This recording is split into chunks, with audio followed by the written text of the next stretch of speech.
Good evening from New York. I'm Chris Hayes. Countries all over the world have successfully reopened their schools. Denmark was the first country in Europe to do so, reopening all their primary schools all the way back on April 20th.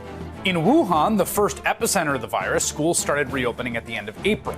In Singapore, schools reopened in the beginning of June, and they have even restarted some extracurricular activities. Now, of course, hasn't all gone smoothly everywhere. Reopening's hard. There have been plenty of places where the virus flared up and they had to close schools again. But these countries who've struggled with the coronavirus prove it is possible. And we all desperately need American schools to reopen. Pediatricians, parents, educators, basically anyone who deals with kids, they all agree it should be a priority at every level of government and for all of American society to get full-time in-person school open again in the fall. But right now, that is looking unlikely, because we have the worst coronavirus response in the world. That has not stopped the president. He is now trying to reopen schools the exact same way he tried to reopen the economy, despite the fact that his push to reopen the economy created the disastrous and catastrophic conditions we are in now, which is what makes the school problem so difficult to solve. Remember what everyone said when we were locked down on this show, night after night after night? We needed to use that time to suppress the virus and put infrastructure in place, testing, tracing, PPE, and all sorts of stuff to keep it from coming back. We did none of those things.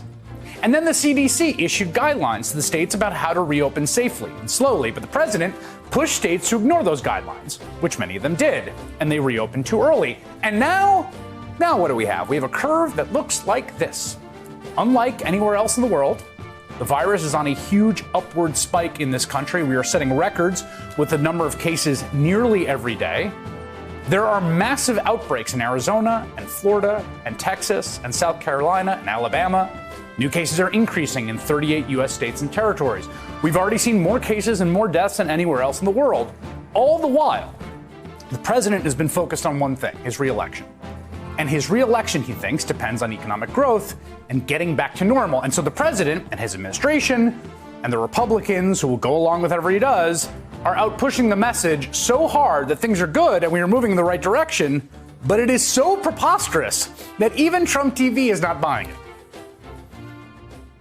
Are you better off now than you were before? And the answer undoubtedly is yes, and that strikes true in New Hampshire and across this country. But with the pandemic, now the growth is not there. You know the unemployment's still 11%.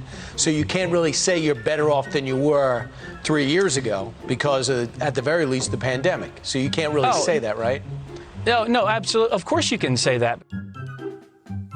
God bless you, Brian Kilmeade. You can't, there's 130,000 people dead and billions unemployed, and the country is a burning garbage fire, so I think it's a little hard to sell that message, right? Instead of dealing with the virus and the public health crisis, the president pushed everyone to reopen to get the economy restarted, right? So that the jobs could come back and he could get his growth and he could be reelected, and now here we are. And he is doing the same thing with schools right now. There are a long list of problems that have to be solved in order to open schools safely. The president is incapable of solving them. He just wants them open so that people can go back to work and so things can be normal so he can get reelected.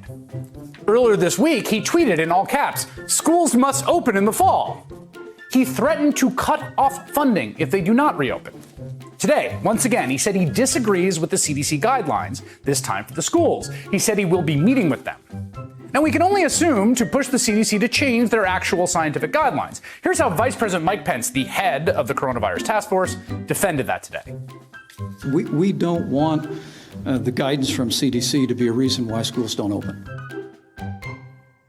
So if I got that right, we don't want the guidance from the nation's top health protection agency about how to stay safe in a pandemic to be the reason why we don't send our kids to school while we are suffering from the worst outbreak in the world.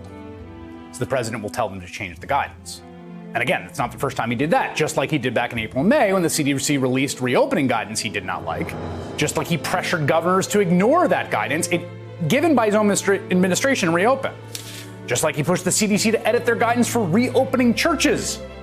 And now he's not happy with CDC's guidance on school. So what do you think's going to happen? Look, the last person in the world you can trust right now with the safety of your kids is Donald Trump.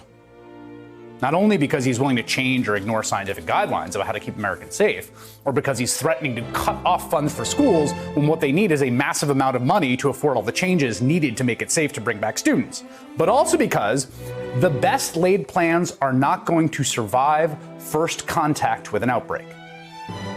This is the fundamental problem for everything right now, from elementary school to the NBA. Other countries suppressed the virus and have kept it suppressed. We never did that. And now we're trying to figure out how to live in a burning building, as opposed to putting the fire out. It's not going to work. Fake, disgusting news.